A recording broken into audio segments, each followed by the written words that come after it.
Welcome back. The top stories on Sky World News. Islamic State says it carried out Monday's suicide bomb attack in Turkey, which killed 31 young peace activists. In Burundi, voters have gone to the polls amid unrest over President Pierre Nkurunziza's decision to stand for a third consecutive term in office.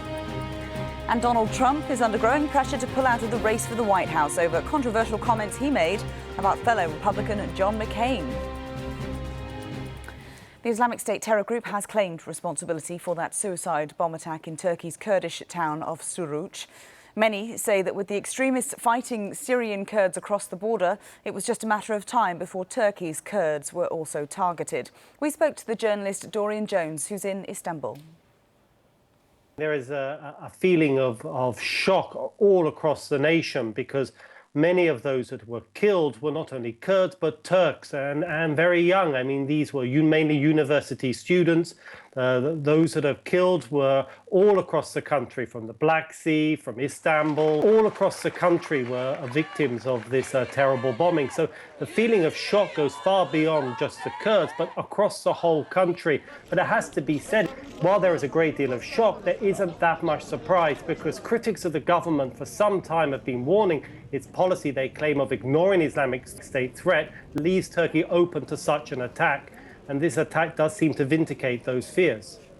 In the last few weeks, Turkey has been turning its attention to the Islamic State. There's been a few dozen arrests across the country and by raids by the police against Islamic State supporters, people linked to the smuggling of people across Turkey into Syria, sympathizers. And on top of that, the Turkish military have been stepping up their operations of preventing people crossing into Syria along its long borders. And we have seen hundreds of people in the last few weeks being stopped by the security forces. Now, the people have suggested that the Islamic State are now clearly upset by this, and this bombing could well be a warning and a retaliation. The Turkish government is under an enormous amount of pressure to act, to bring those responsible for these bombings, and what is more, to prevent any repeat of these bombings. There is a great deal of fear that this could be just the first in a wave of attacks by the Islamic State.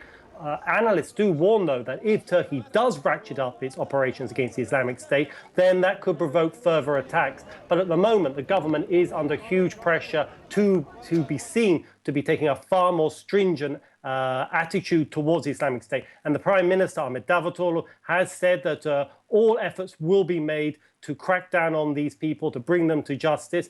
The Turkish security forces across the country on high alert. All leave has been cancelled. So it does appear, at least in rhetoric and initial actions, that they do appear to be prepared to step up the battle against the Islamic State.